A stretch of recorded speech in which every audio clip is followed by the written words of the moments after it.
Bermondsey Street Bees. Thank you. And she's also written a number of books, which I actually had one recently, and it's really, which one is it? The one with the different, what's the title of it? The different Wild Bee Handbook. Wild Bee Handbook. Yeah, it's really beautiful. When I was looking through it, and I was like, I've never seen a book in this format before. Beautiful photos and writing, it's amazing. So yeah, these are our two special guests, and they'll be talking about stories from different corners of the world, actually Europe, and then we'll be talking a bit about some of the stories from our projects. So Stephen will be going first and Sarah will be going second. We'll have a little bit from us at Bees Abroad, and then a Q&A with Sarah and Stephen. So if you think of any questions, jot them down or put them in the chat. Nikki will be keeping an eye on the chat to make a note of any of those questions. So get them in as you think of them, so your question gets asked, because if we get busy, we've only got an hour and a half. Well, so that sounds like a lot of time, but these things go quickly with these kinds of presentations. They're really engaging. So I think without further ado, I'll hand over to Stephen and let him set up his screen share.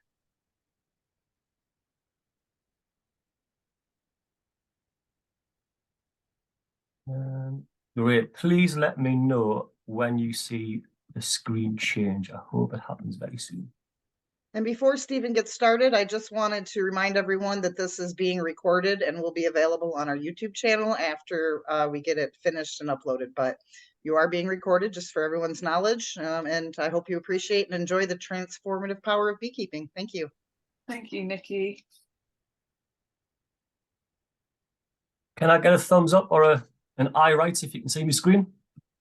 Wonderful, wonderful. I can't see your screen. No. Let me stop the screen share and start again. I got a few thumbs up, but some people don't see it. I thought that was yours. It must have been Christine's that was up. Sorry. It should be a green screen with a... Right, I'll try again. Let me. The wonders of technology. Screen. Share it again. Yay. Yay, okay. Yeah? Yep. Good stuff, good stuff. So yeah, thanks guys. Let me start by thanking Bees Abroad for inviting me along to talk about Pure Buzzin and the work I've done in North Tyneside. I'd also like to thank you guys for taking time out of your busy schedules and joining us as well. It is a pleasure to be here. My name's Stephen Douglas. Most people know me as Dougie, that's my nickname. And we're going to chat together. We're now friends, so you can call me Dougie, that's absolutely fine. I'll spend a quick bit of time telling you a little bit about myself. I was hoping this would move forward if I click. There we go. There's me in another one of my happiest and favourite activities. It's no secret that I'm a bit of a nature geek. I've always enjoyed nature and the simplest things from life that the world has to offer. And here I am in the Cairngorms in Scotland, UK, collecting mushrooms. Unfortunately, in the UK, for those of us that are there, you'll know that the mushroom season is quite short. So I don't get to enjoy this as much as I want to. But yeah, I've always loved nature from a very young age. Now, I grew up in the northeast of England, a city called Newcastle, in a small place called Scotswood. It's an old mining village. And in Scotswood, it's a place full of estates, so an otherwise urban environment. And behind the house where I grew up was a nature garden called Scotswood Natural Community Garden. And so my earliest memories as a child was hopping out of the metal fence over in Scotswood there to break in, I suppose, to this community garden. But I wasn't breaking anything. I wasn't destroying anything. What I was doing is I was exploring. And I had some ponds there that had a lot of different flowers and things to find. And I found myself quite curious of that in a young age. Now, again, a memory that I do have, I can't remember the name of the member of staff who found me, but a member of staff did find me out there. And instead of chasing me away, the member of staff engaged with me. He actually gave me a pair of binoculars and a book all about the native wildflowers in the British Isles, which was absolutely amazing. So from a young age, as I can remember, I've always loved nature. Along the way, that's always like stayed close to, I suppose, my identity. I left school around 15 years ago. I trained up as a nursery nurse, so I was involved in early education. Fascinated by us humans who are part of nature, developed both physically and cognitively. What really took a hold of me when learning about early education and human development was how we actually develop communication, which I think, as any beekeepers here know, bees are very communicative. And I think that's what really led me into beekeeping. So I did many roles before I fell into beekeeping full time, mostly surrounded around family support and working in community centres. I spent a bit of time working in speech and language therapy. And then in 2017, I was delivering a sports inclusion service. I was working with children and their families with additional needs in Newcastle and helping them get into otherwise mainstream sports. So whilst that I was working that role, of course, as everybody else was affected with the COVID lockdowns, the pandemic, most people around the world were put into some sort of lockdown. And as they were easing in England, I saw a post on social media. Please stop. I saw a post on social media that was basically asking, it said along the lines of the words of, do you have an idea to improve your communities? We're looking for ways for people to come together coming out of lockdown. And I thought, well, I've recently became a beekeeper. I want to maybe see if I can start a beekeeping project. And then I pitched an idea to crowdfund to start up a beekeeping project. And this is the poster that I first put out. And you can see I was asking people to come along and join a community project as part of Medwell Connected in North Tyneside, which is where my bees were held at the time. And I was overwhelmed with the response to this. Now, what happened was I started getting emails from people. And when they sent me an email, I would send them quite a short form. Forgive me, give me just one moment, my wonderful son is away. For now. Sorry, I'll keep going. We'll keep going. So yeah, we were asking for some community projects. I'd quite recently become a beekeeper. So I sent this post, I circulated as much as I could around social media. And I started getting lots of responses from people. Come and listen to the story. I sent a form back out asking for people their personal details. And I got quite in depth because I didn't really want to just do a first come, first serve, because I don't think that's the most fair way to do it. I wanted to really recruit a diverse group, which was best represented, not just North Tyneside, but the UK. And that would, of course, include male, female, people who are employed, unemployed, and students, some single parents as well. And then we put together a group of 10 people. 10 people then met. First of all, we met online as we are right now using Zoom because it was still in a lockdown. Go on, please stop because I'm trying to speak. Good boy, I won't be long at all. Good boy. And during those Zoom sessions, we went through like the anatomy of a bee, what beekeeping is, how bees are kept. And that lasted for about 4 weeks until this wonderful day, which I'm about to show you. And the photo on the left there is the very first day of what became known as Bee Club. I'm getting bombarded here, guys. It's less risky being a beekeeper. That was so on the left-hand side, you can see members of the Community Beekeeping Project. There's Paul, there's Stokesy and Sarah. And on the right-hand side is, we can see Simon, Stokesy again. I think Rosita just in the side. In the first couple of weeks there, we got some people together that knew nothing about bees, didn't really aspire to become beekeepers, but wanted to be included and involved in a community project. Now, I purposefully didn't recruit people who wanted to become a beekeeper. As you'll know, if you're in the UK, there's the British Beekeepers Association, and I'm part of the Newcastle District Beekeepers Association. And that's the best place if you want to be a beekeeper to go. So I directed people to join their local association. And I wanted to welcome into this project members of the community who just wanted to be involved in a community project. I had people, I said before, those people coming there from employment, and people who were unemployed, families, people who were feeling a bit lonely and whatnot. And they made up the members of our bee club. Go ahead, time to stop so I can chat. Oh, good boy. Good boy. One fell behind you. Yeah, that's fine. Go and do your busy jobs. Good boy. I'll go back to that. So we started up as the meeting on a Saturday morning. And because it was going so well, I decided to actually form as a community interest company, which we decided to call Pure Buzzin. And Pure Buzzin has 3 main aims. It's to reduce social isolation, to try to tackle loneliness. It's to improve mental health and well-being. When I first started beekeeping, I found it had a profound impact on my own mental health. and I wanted to share that with others and allow other people to have that opportunity. And also I wanted to promote, and still do promote, disability inclusion. The members who were recruited initially, of course, not everybody can commit to attending something every single Saturday. Everyone's got busy lives and things move on. And I was really pleased that along the way, I started to get contact. I was contacted by members of the NHS, and I was finding people joining the project as part of the social prescribing. So we've had members come through the project and be involved with Pure Buzzin. Some people that have been trying to deal with alcoholism and substance misuse. And really I'm really pleased that those people kind of found the way onto the project and found the benefit from beekeeping and doing beekeeping. Go on, you must stop that. Not really time, not trying to talk. Go and do your busy jobs. Good lad. Bombarded.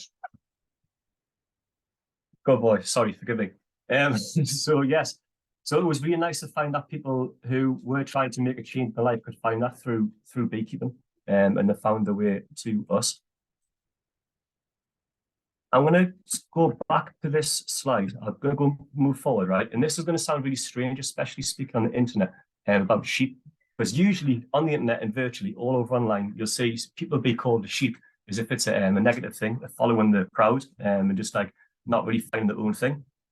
And yes, I fully support that people shouldn't be doing that. You should find your own way as well. But this is an idea, like most ideas, you pick up along the way and you take them with you. And here's an idea of belonging. And that was the main purpose, I suppose, of setting up Pure Buzzin in a community beekeeping project, of having a sense of where to belong. And sheep, it's going to make sense in a moment. Please bear with me, okay? I haven't went too bonkers. So sheep generally, right? If you're in the UK, England, Ireland, Scotland, Wales, wherever you are, there's sheep everywhere. You can't move for sheep, can you? Most of the land around the Isles are there to rear sheep or some sort of cattle, usually to be eaten. And these sheep are kept in big fields, yeah, and they're all divided with big barriers, the dry stone walls, and this is where those sheep belong. They're put there, that's where they belong. The farmer has other sheep in neighbouring fields, that's where they belong. Although there's a wonderful place in England called the Lake District, a huge mountainous region, yeah, and the way that the farmers and the shepherds keep their sheep there, they do a thing called hefting sheep. And the word heft, okay, as if you're a beekeeper, you've probably heard that over winter, you lift your hives to feel the weight of the hives and you heft it. But hefting in the terms of sheep, please don't do that quote. There's a thing that the farmers do there where the sheep are just in open fields, they're not like divided with these big walls. And the sheep they do, of course, stay together and just interact in the herds. And the kind of there's a natural herding instinct and know where they belong. And I think that's a really nice thing to take from sheep, if you will, that they do that hefting and they have that belonging. And they don't need those physical boundaries. And maybe us humans can take that on board a little bit more, of less boundaries, whether physical or mental. Please stop. I'm trying to remember what I need to say to these wonderful people that came to listen to us. So as well as great people and fantastic members of our Saturday morning bee club, Pure Buzzin also provides alternative education sessions. So I've been working with high schools in North Tyneside, and these have been sending groups of youngsters along who otherwise can't engage in meaningful education in the classroom.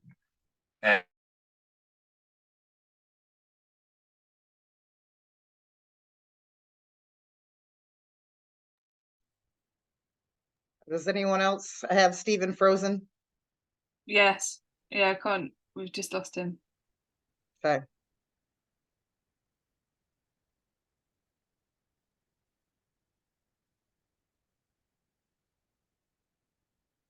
I'll give him a minute or two to get back online. I'll send him a chat message.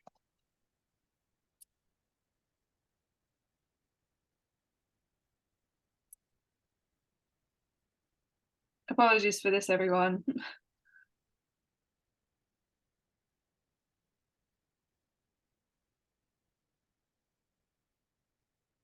Oh, it looks like he's dropped off.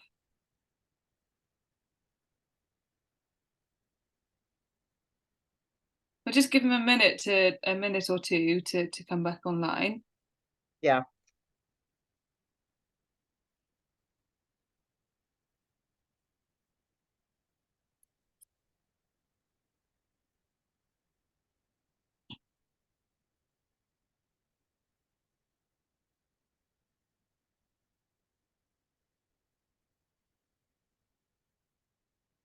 and if he doesn't come back online,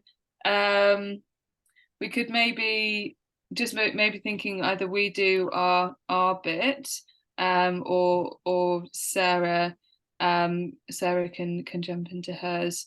Thinking if we talk a little bit about the projects that we've been sharing under This Beekeeper Can, we can do like little mini stories on each of those, and then because I think Sarah, yours is like a cohesive long story, right? Yeah, yeah, it's a narrative, so yeah. So in that case, I'll share my screen, and we'll just go through some of the as I said, the projects that we've been talking about under This Beekeeper Can. So hopefully, and we also, Christine, don't forget to mention today's the last day for the big give, and the yeah. So that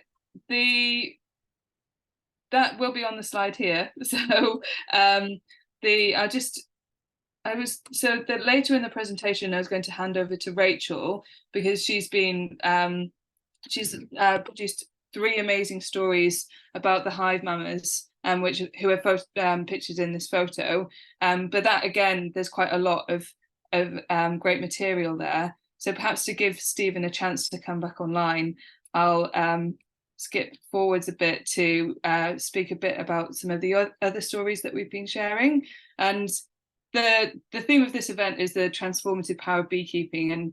And since joining Bees Abroad nearly a year ago, it really is transformative. Like, there's so many stories.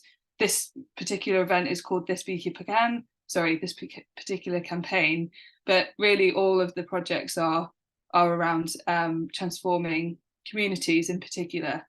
So the people pictured in this photo are from Sierra Leone.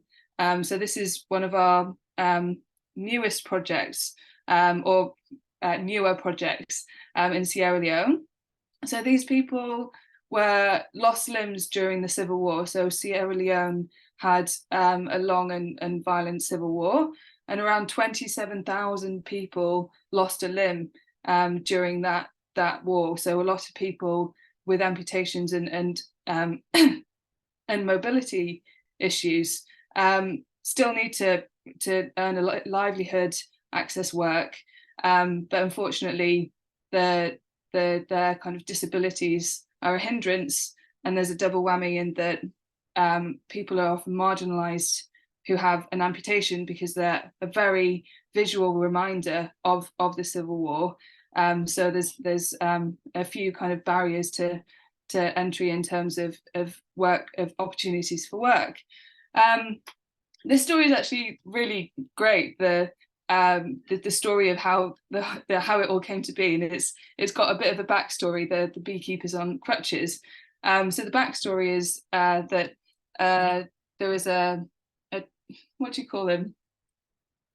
A pastor visiting the beach in Sierra Leone, and he noticed some people playing football. And as he got closer, he saw that they were on crutches, and he was amazed to see how people who use crutches could be so mobile and capable. And he's like, well, if they're capable of playing football, then they're more than capable of joining my permaculture course. So he invited a group to join his permaculture course, and got people involved, these guys involved in farming permaculture, which you can see in this photo.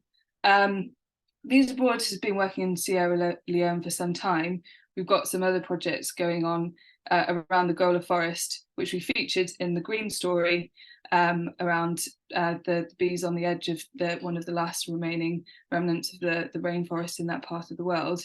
So we already had a presence, and we connected up with the pastor who runs this permaculture course to develop a beekeeping course for these guys with additional accessibility needs. So it's actually only last week or a few weeks ago, we had a live update from Neil, our country partnership manager, as he went to Sierra Leone, and he went out to work with some of these guys from the permaculture course on crutches to figure out how does the beekeeping course need to be changed for people with amputations, and the end goal is to produce an adapted training module and any adapted equipment that then can be used in the different permaculture courses that serve the major populations in that part of Sierra Leone. So that's a really exciting project and very new. Just going to see if we've got Stephen back yet. Do we? No. Okay. So before I go into any more details on our projects, perhaps I'll hand back over to Sarah to do her presentation, if that's okay. Absolutely. Let me see if I can do a share screen. So let's just see. Stop sharing mine for you to share yours. How's it looking? Yes. Yeah. Lovely. Okay. So again, repeating Stephen's thank you to everyone for joining us, because it's you know, after work, a long day, and hopefully the story I'm going to tell you is very close to my heart, and a very important one, but it's a very small one. And I think that beekeeping, it is appropriate that things are small and local. You know, that's where we really can do a lot of good, is at that local level. The village of Ilias in Thessaly, central Greece. This was a direct quote. A lot of the stills in this taken from a film, which I hope one day all of you have a chance to see. We'll talk about that a bit later. So these two guys, both of whom have probably had a career in, you know, small local agriculture, but are both quite old. And the feeling in the village was very much that it had been forgotten by both man and God, which is a sort of a desolate thing to say, isn't it? It's quite awful in a way. I'm just trying to work out how on earth. Okay, so it was all going so well, and now I'm back to, hang on, let's just see if I can just, where are we? No, it just goes forward. Right. Sorry about the slightly blurry map. So Ilias is in the region of Quadrille, which is a city. All of these are cities, but oh, for heaven's sakes, Thessaly is a very, very fertile region of Greece. Greece has the most extraordinarily complex flora. It produces wonderful, wonderful honeys, and that is to do with the land. A lot of it is unfarmable. And therefore has been left wild, which is something we terribly badly suffer from in this country, is we just don't have the wilderness, which our bees would really thrive with. So it's an incredibly fertile region. But of course, agriculture is not something that a lot of young people want to do, particularly sort of small scale agriculture. So you have this village, it's not remote, but it's terribly, terribly underpopulated, with the village school having closed more than 30 years ago, which is very telling, and the remaining population aging. For a lot of the women who are widows, this is a very hard life. So where I came into this whole story, is that I'm also a professional honey sommelier, and I trained in Italy, and I work with small producers all over the world. I work with chefs and bartenders. My husband and I run a sustainable beekeeping business.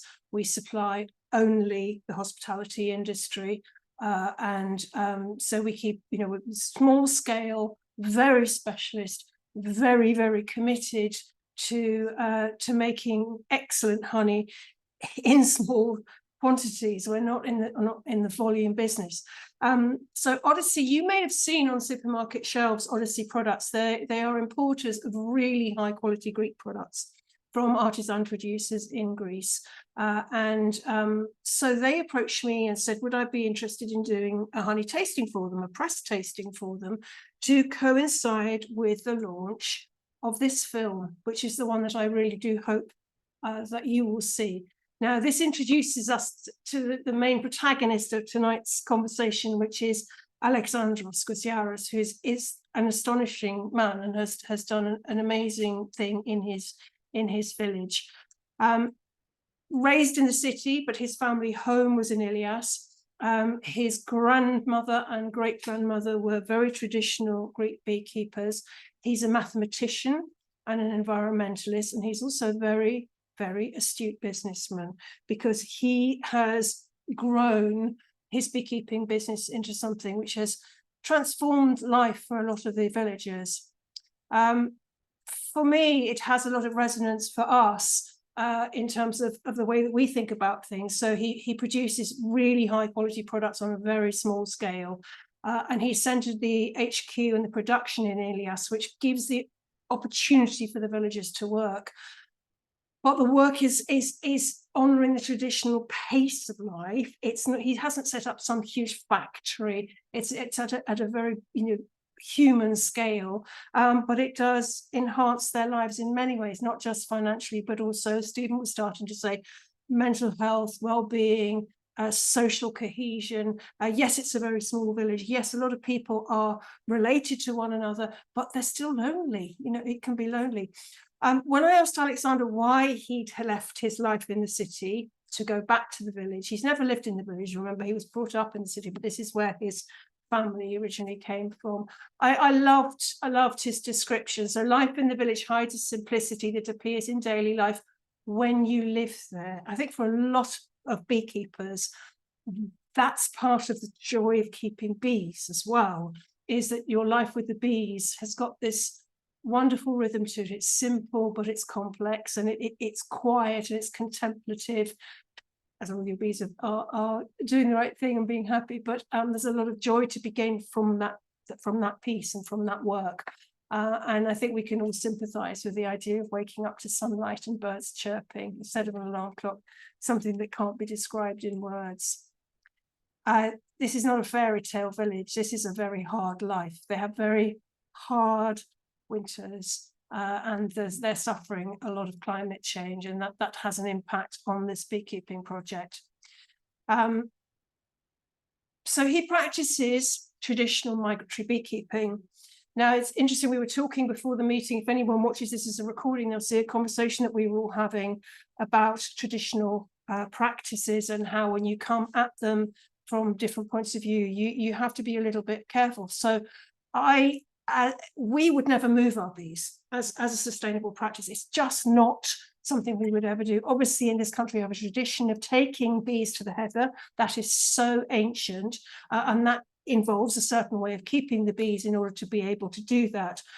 For ourselves, we will never put our bees in a position where they need to be moved at any point of the year. So we don't put them anywhere near monocultural agriculture, which is going to pod and leave them hungry after the colony is built up. We put them in much safer places. In Greece, though, and I work with a lot of Greek beekeepers, they have a very, very substantial tradition of migratory beekeeping. So Alexandros was saying that he moves his hives around 8 times a year, which is really going some, actually. But where he is, there are absolutely amazing places, and all of these places that he lists where he's taking his bees to, and working also with beekeepers based there, produce really, really exciting and interesting and differentiated honey. That's part of the story as well, is the differentiation in this honey. And now I can't move my screen again. There we go. Because the hives are moved to access sequential flowerings, and that gives very differentiated varietals. That means that he can actually take those into big markets in terms of international markets, and sell them where there is a really high demand and a growing demand for authentic honeys. We all know about the terrible disaster that is fake honey, that is forged honey, that is corrupted honey. It is now the second most widely forged foodstuff on earth, honey. So that drives the market for those which actually are traceable honeys, and allows people to put a premium on them, which is, a premium that might actually earn a living as a beekeeper, is a particular thing. But Alexandros is very clear that it's getting more and more difficult for him So he has got a lot of problems because of the blooming periods changing. So he has to be much more switched on. As he says, it's an inhospitable situation. But I do love his statement that the answer is to continue with more passion, because passion is what you need during difficulties. So his 10 hives have become 1,000 hives over the years. The village population of 35 people employs 9 of them full-time, aged between 30 and 60 years old. These are all women who've lived on this land. They have huge wisdom, huge understanding of it, but they didn't necessarily have any employment at all. They do now have employment. And this is a really wonderful thing. You may notice also that the mention of tomatoes that keeps cropping up. This is the other product that Alexandros is making, and these women are processing and which he's exporting. But it's a very difficult product, and he's had a lot of problems with it.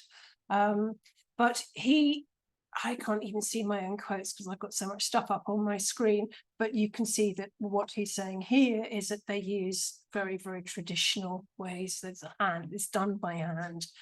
What he's saying in It's Good for Our Customers is he's referring to the fact that this honey is not heated. It's not destroying the vital sort of nutritional benefits of it. It's treated with care and with love. Yes, you know, nowadays we all have to work in shiny stainless steel environments, but you can still make wonderful artisanal honey at a low level, and indeed you can sell it. For the women who work with him, they are giving back to him in tremendous ways, because they do have wisdom and experience about this land. And they are resilient people. They have come through huge hardship. It's never been an easy life working this land.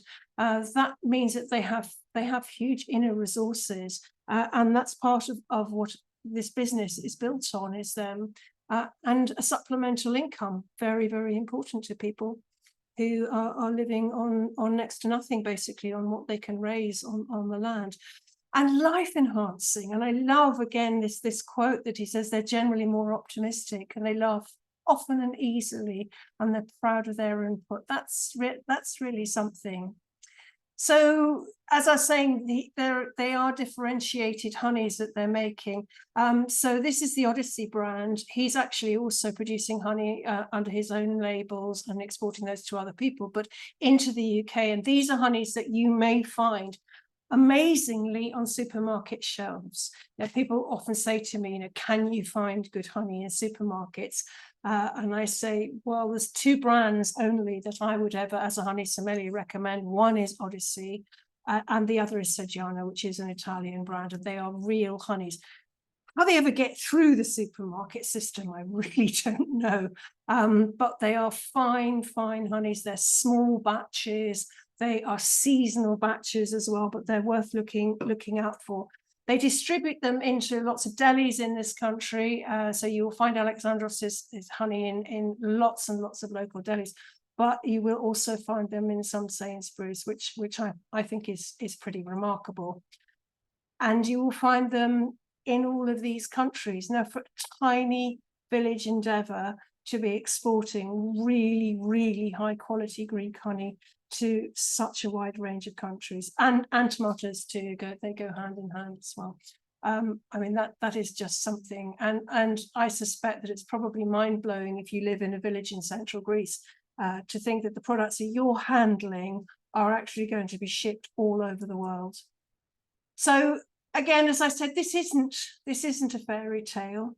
This is a story of absolutely incredible hard work in an unpredictable environment, and climate change is really biting deep. The extreme weather, seen the tomato crop failed 2 years in a row. That makes a big difference, a big hole in their income.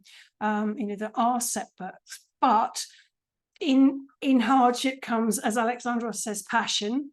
The sense of purpose is really tangible in this. The community bonds are really tangible.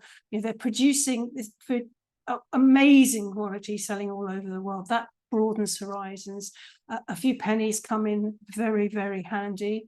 And that sense of pride, you're aging, but your life has just taken a turn for the better, in terms of having a community built around real purpose, doing something, even though it's amidst people who you've spent your life living alongside as neighbours, as family, as friends, whatever it may be. You're now united in a different way. And I think what comes through very, very clearly from this project is that pride in themselves and in the land to which they belong. And for me as a honey sommelier, dealing with terroir, just like wine, this is not a fanciful thing. This is a very real aspect of what differentiates honey. And I feel that you can taste that land and those islands and all of the places to which those bees are taken in all of those honeys. And I'm sure that they can too. And I hope that, there we go. I hope that I can should be able to get back to you all. And I hope that this story has actually been something that's uplifting, because I definitely have always found it something that's just a lovely story to share. And I'm really proud to be a little tiny part of their story as well. Thanks so much, Sarah. That was an amazing story, and really beautifully told as well. Those photos and quotes were fantastic. We've got a few questions come in, but we'll do the Q&A at the end. So if anyone else has thought of any other questions, please do note them down. I know that people tend to think of them as we're doing the Q&A. So yeah, that's we'll do that at the end. Stephen is back with us, and we've got another roughly 45 minutes, including that 20-minute-ish Q&A. So we've got another 10 or 15 minutes that we can hand back to Stephen and his presentation, and hopefully he can pick up where he left off. Fingers crossed.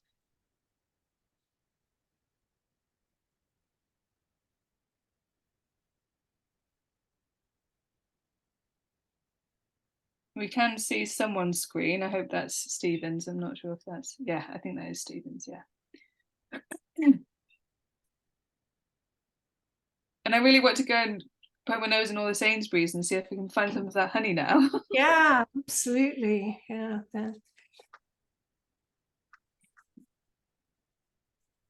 Do you know if they have a little, QR code or something you can scan through and see this story? I think that would be great when you buy I don't know. They certainly do on their website have information about Alexandros and stuff. I don't know whether there is a QR code, I think, on that label, but I'm not sure where it goes. I'm just looking over to see on my shelves whether I've got a pot of any Odyssey honey there. I haven't actually. A lot of other stuff, but not that. Yeah.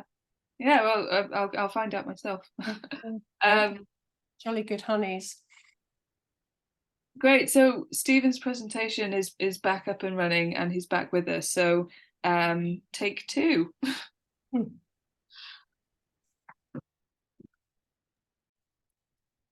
I might need to unmute Stephen.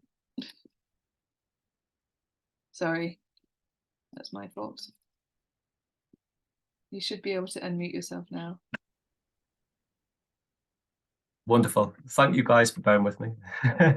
Yeah. So where I left, I didn't tell you about this wonderful student Daisy that I've got here. So as well as the community beekeeping project that was run on the Saturdays, and we invited members of the community to come learn about beekeeping and form a group and form a sense of belonging. Alongside that, Pure Buzzin, we were running alternative education programs. So for many different reasons, which I'll not go into, I'm sure lots of you will be aware of why. Some youngsters can't engage as fulfillingly in the national curriculum and as the typical setup of school for a whole different range of reasons. And many local authorities have now picked up on that. There's been a great paradigm shift in England in the teaching system. And I was very happy to deliver some alternative education sessions for the local councils. So the youngsters you see there, Daisy was part of a group, I think there was about 10 of them came from their school. So the teenagers came along, and they learned how to put together beehives together. There was a lot of problem solving skills there that they were developing. Communication skills as well. It denotes communication and talking to each other to try to figure out how to put these boxes together, which was great. And after the boxes were built, of course, they were beautifully decorated, much better skills in art than I have, and then put out into the apiary, into our community apiary, and bees were put in there. And a particular story that I'd really like to share with you, of a different student who I don't have a photo of. The student came along to the sessions, and I was told before they began with us that they were a selective meet, and they'd been at the school for a few years, and they'd only talked to one particular teacher. So they came along, we'd done the box building, we'd done the box decorating, the hives were out there, and we're ready to go into the community apiary. Dead exciting to go and see some honeybees for the first time. Got the children to put their suits on. We all got suited and booted, as we call it. Zips went up, and the last bit we put were hood up, was, you might call it, your bonnet. And there's always that thing in the old saying, right? When you see somebody that's kicking off a little bit and they're getting a bit fussy, you see, oh, they've got a bee in the bonnet. And that expression must come from us beekeepers when you've unfortunately got a bee in your bonnet. So we're putting my suits on, suited and booted, put your lids up, your bonnets up. And I hear a voice that I've never heard before. There's a bee in my suit. I look around, who was that? And lo and behold, it was a student who was a selective meeting, didn't communicate as much. And they were forced to communicate, I suppose, because there was a bee in the suit. Unfortunately, this is a learning lesson for me as well. Now, whenever I hand a bee suit to anybody, we have a double check that there's no bees in there. The bee was clinging on to dear life. It must have been put in the bag after a session or something, so it wasn't very active. Unfortunately, nobody got stung. But from that time of speaking out, it was great to see the student engaging more, and they did manage to communicate more from them. And I thought that was a really good kind of unplanned bit of transformation from the beekeeping. And I've just noticed in the corner of the picture there's my little puppy dog as well, who comes along with the sessions, aptly named Honey.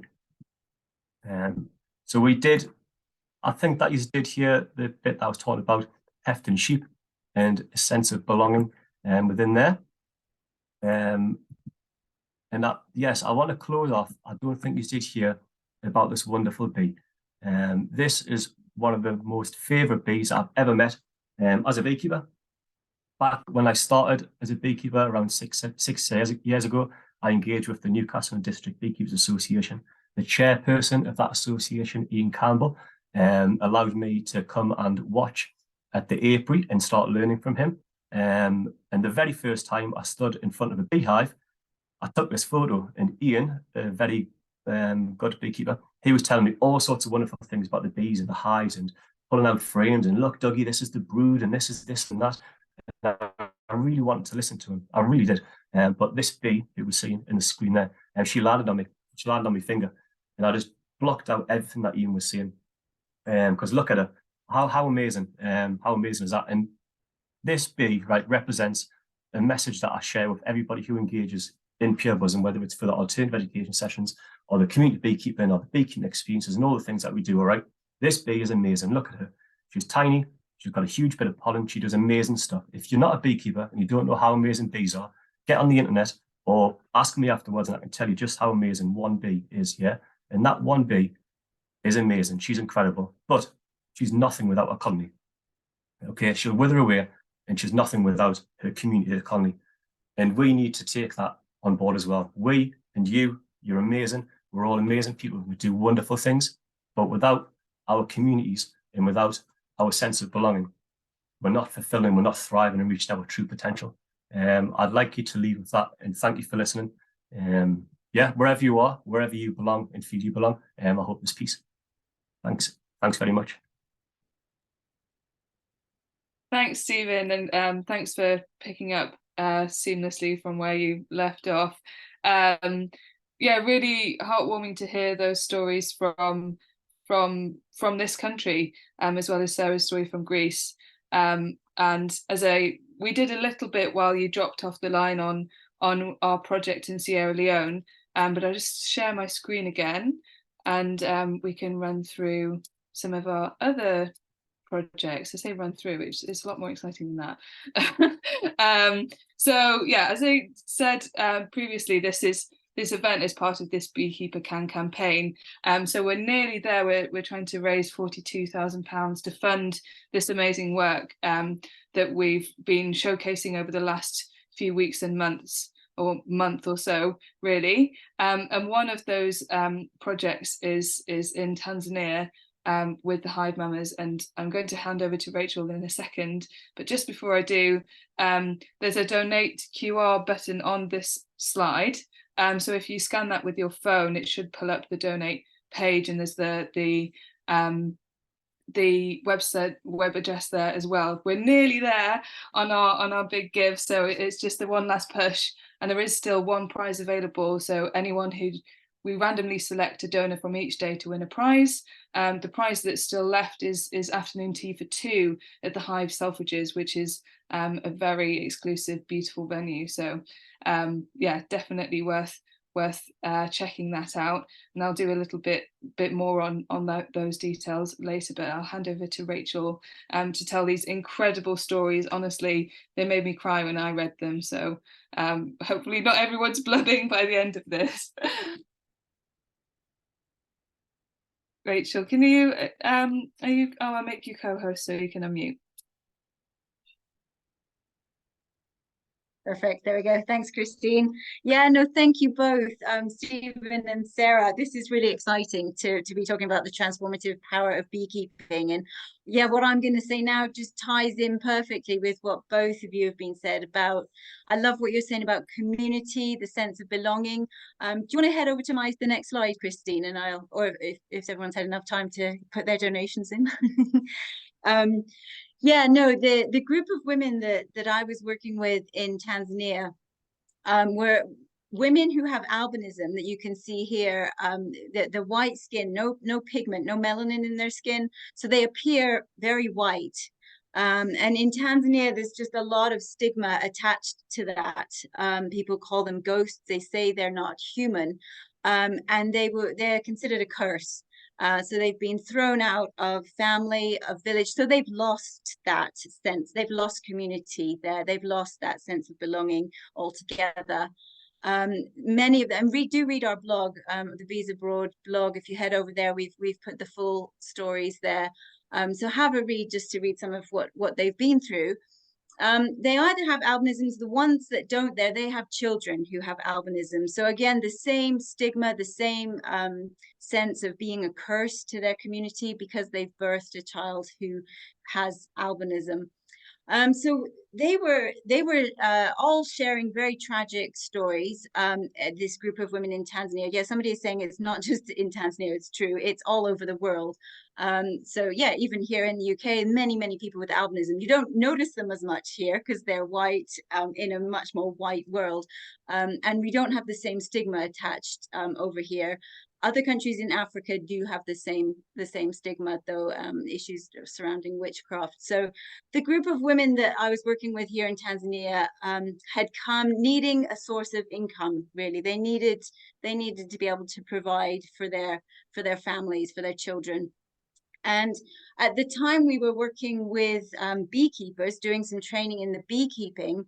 And it went hand in hand at the right time for these women to be able to buy the wax from the beekeepers. So you can see them here in this picture, all holding big, chunks of wax, which was being thrown away. Wax in where we were working anyway in Tanzania, the beekeepers were the people were just throwing the wax away, had no idea of the value attached to it.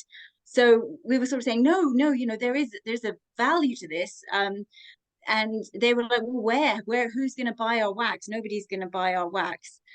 So we said, well, let's get these women together and they will buy the wax. So they started buying the wax and then cleaning it and then making all kinds of beeswax products. So yeah, candles, bees wraps, lip balms, body balms, anything we could think of really that would add value to that wax and that they could sell.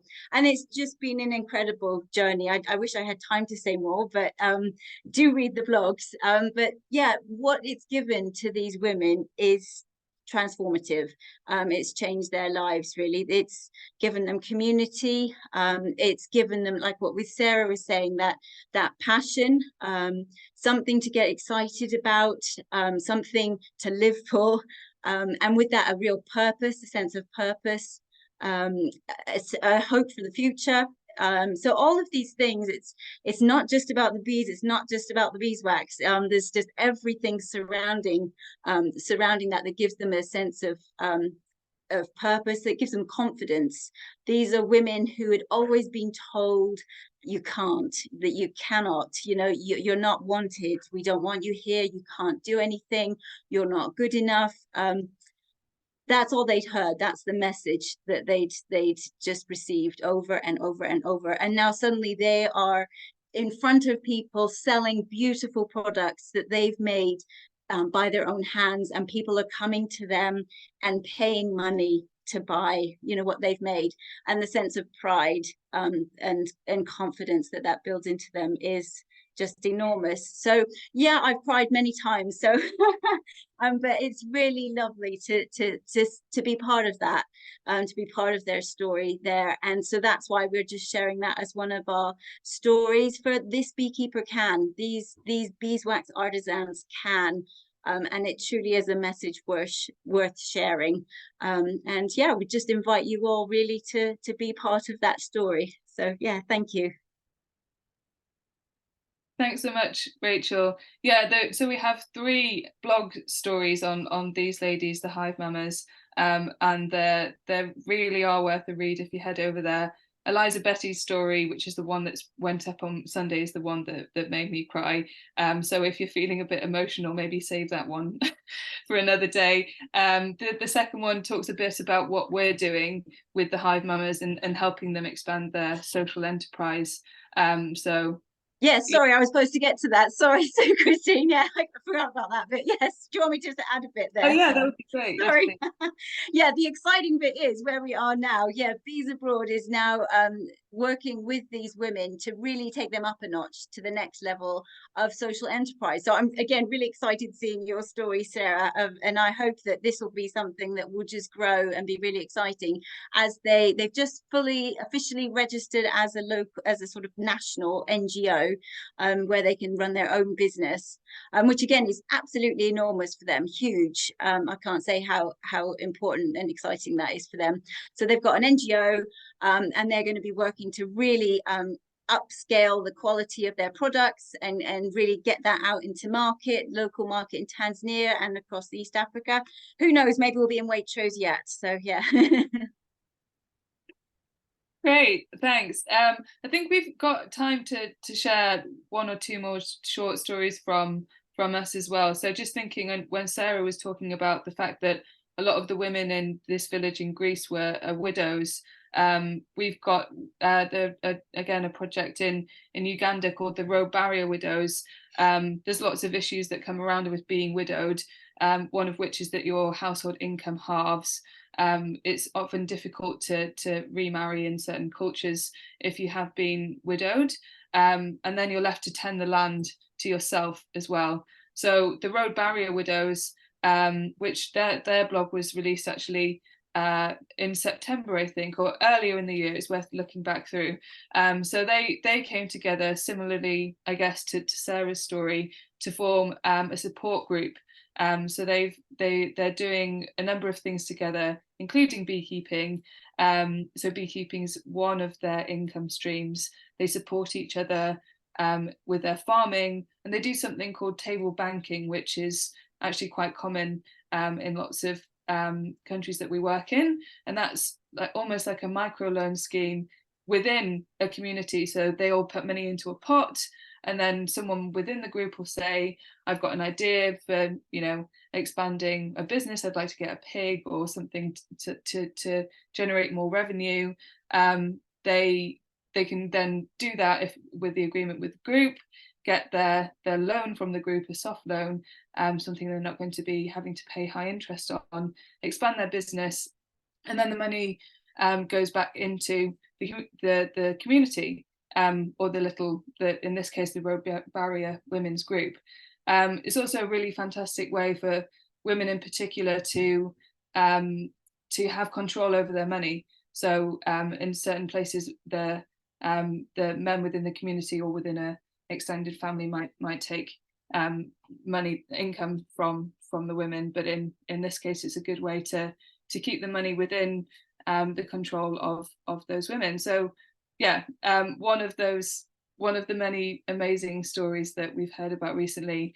There's two others, but I won't bombard you right now with those stories, because we need to get on to the Q&A. So I'll just hand over to Nikki, and while she's setting up, I'll just do a reminder on the donate to win. So as I said, there's one prize left to win, which is the afternoon tea for two at the Hive Selfridges, which is this photo down in the corner, just a snippet of what you might be able to enjoy, and we'll randomly select one of the donors from today to win that prize. So Nikki, okay.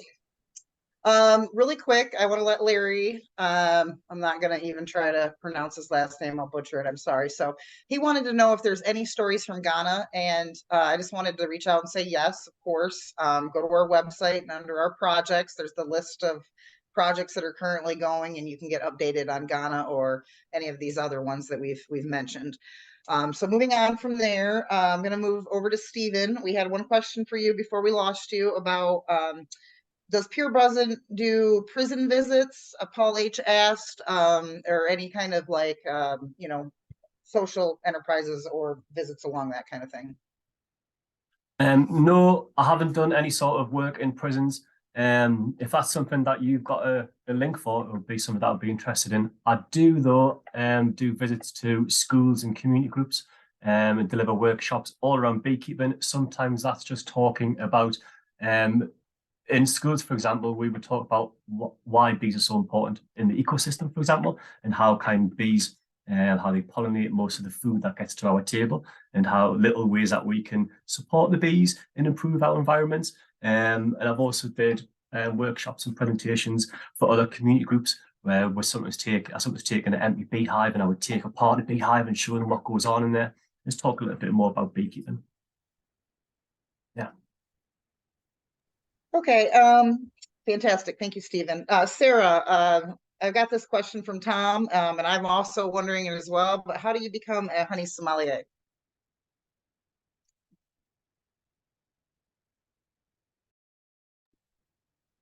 we can't hear you. So much better when unmuted. I trained in Italy, in Bologna, with a body of people who exist to authenticate honey. And, you know, again, back to this honey fraud thing, and the fraudsters are always way ahead of the sort of, as it were, the machines and the tests that are developed to try and spot honey that has been mucked with. Actually, the human palate is a fantastically sensitive thing. And in Italy, for a very, very long time, they've used bodies of trained people to authenticate honeys that have a PDO or, you know, some sort of special designation. They're incredibly proud of their honey in Italy. They really, really are very careful. And for a very long time, they only trained people in Italian. They couldn't see that it was something that belonged to the outside world at all. So about 20 years ago, an amazing woman called Marina Marchesi, who was an Italian speaker, an American Italian speaker, went and did the course, and she wrote a book about it. And that sort of opened the whole thing up. And that was the first I'd come across it at Honey Sommelier. And they started then doing the course in English. So I went and trained with them very, very early on in that. And since then, you take those skills and you use them for what you will. Nobody who I've trained with has the same business model at all. I mean, I do lots of different things, but I only work with professionals. I work with food and drink professionals because they are influencers. You know, we all started using mold and salt because all the chefs were saying, we're going to use mold and salt. I want chefs to stop using squeezy supermarket honey, because they all do, and all bartenders do as well. I want them to be honey, reps for real honey, for understand real beekeeping. And I mean, not necessarily to buy from us, to buy from their local beekeepers. I'm really keen on local beekeeping and local connections and local authenticity. So it's quite an amazing job. And I literally do work with producers all over the world, which is fascinating. I think I could listen to that forever. That just sounds like one of those dream jobs, kind of. Okay. Anthony had a question about if you could talk a little bit about the forest honeydew in Greece. Yeah, well, I mean, they have lots of mountainous regions. So when I'm doing honey tastings and I give people honeydew, I always say to them, how has it ever struck you that the bees can't make honey from trees that don't flower, from coniferous trees? And they go, oh yeah, I hadn't thought about that. So I told them about the role of the aphids as the insect that actually sucks the sap, and then you get to the bad bit where you say, and it exudes it at the other end. And then I say, honeybees are incredibly resourceful. It's one of the reasons that they just are survivors. 88 million years they've survived is because they're so resourceful. And so Greece has got huge, wonderful mountainous regions completely beyond the reach of agriculture. So nobody's been able to turn these in. They haven't cleared that land. It's not really that accessible in terms of agriculture, and also that a very small population compared to us. And we're so dense on this island. So yeah, they produce some really fantastic honeydew honeys. They don't tend to get as excitable about the Italians. The Italians will actually buy the honeydew honey based on the type of aphid. And the actual plant, because every plant has its own associated type or types of aphid. So the Italians will drill down into it that much. But everybody, shares this absolute understanding that there are hugely high levels of antioxidants in honeydew honey, that going through two insects, two lots of enzymatic actions, and it's something that's really worth cherishing, and it has a vast importance as something that people cherish as a folk remedy, and a well-proven folk remedy. Yeah, absolutely. Fantastic. And then one last question. Paul wanted to know what Alexandro's contingency plan for forest fires might be. Oh, I don't know. I mean, again, working with a lot of Greek beekeepers, they've had a terrible time. I mean, I would say your contingency plan is you either move your hives really, really quickly if there's forest fires, looming, or I noticed that somebody was saying they were picking up on Alexandros' comment about the rains, about taking the bees to places where the rains were coming. Obviously, you're going to get much more nectar flow when you don't have rain, but there's a stimulus point at which in the cycle you would welcome rain to then have a sunny time, and then the bees can feed on the nectar. I think it's been very hard for an awful lot of people in places like Evia, the island of Evia, which is a honey engine of Greece. I know producers there, and it's no fun whatsoever. I can't imagine the impact it must have had on the industry. It's huge, but it's not just Greece. Tasmania, there are tons of places have suffered so appallingly. Everywhere you look, beekeepers are wrestling with problems. We've got Asian hornet to wrestle with here any minute now. Other people have got small hive beetle. It's not easy keeping bees. Well, thank you, Sarah, so much. I'm going to toss it back over to Christine. You had another question for Stephen?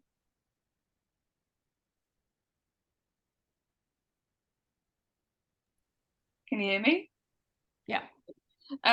Yeah, Stephen, you shared a few really amazing stories with me on email, and asking you to think back to them. There's one in particular about a lady who's a single mum and asylum seeker, and her story really stood out to me. I don't suppose you could tell us about that quickly. Yeah, I'll call her for the purpose of presentation. I'll call her Sally. So Sally moved to North Tyneside seeking asylum. She came from Malaysia. She first moved into London and then soon fell pregnant. The relationship didn't last with the father of the child, and she ended up moving to North Tyneside. So quite clearly we can see straight away she's moved into a new country, thousands of miles away from her home by herself. Her relationship's broken down, and she was pregnant and moved to and then a new place. So she was further removed from her own community and further removed from a support network. So Sally got in contact saying that she would really like to get involved with our community project and the bee club. She didn't know anything about beekeeping to begin with, but she would like to actually, I remember the email she said she'd like to learn more about beekeeping to potentially become a beekeeper one day. But the main part of that was for her to find a community within North Tyneside. And it melts my heart just seeing Sally come along, and she brought a young boy who, when they started, he was then 2 or 3 years old. And of course, he was putting a little bee suit as well, and he got just as involved as Mum did. English soon started developing. The smiles and the nods and the broken conversations then became sharing stories, and then it became sharing worries, and then it became supporting one another and through the group. And just to see that real community start to form around Sally, and Sally found a way into the community through bees is so powerful. And of course, from Bee Club, where we hold the bee sessions, is within a community centre itself, Meadowell Connected Community Centre. So Sally was then able to find other community groups to go to. Now the boys in school, she's in work, she's thriving, thanks to the amazing bees, which is lovely.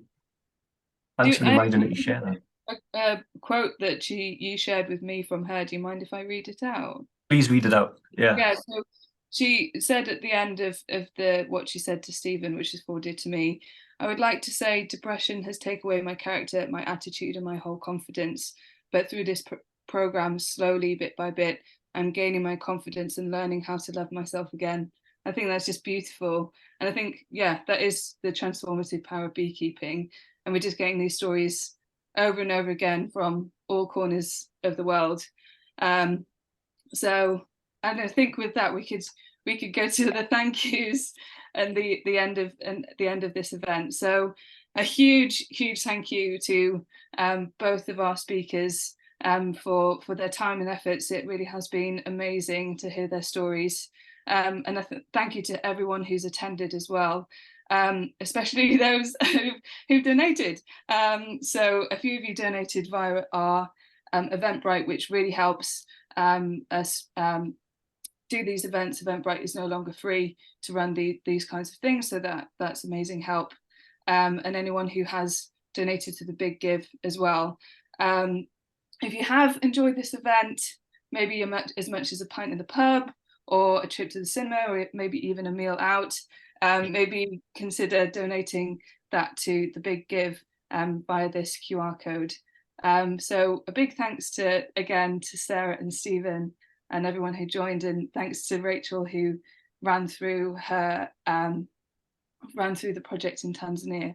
I'll follow up this event with an email with how you can find out a bit more about Sarah and Stephen. If you're looking for Christmas presents, then Sarah's got some amazing books. I was saying before, I don't know if it was right at the beginning of the event, but I've been reading her Wild Bee Handbook, and it's really beautiful. So highly recommend that. And I think that might be it for today.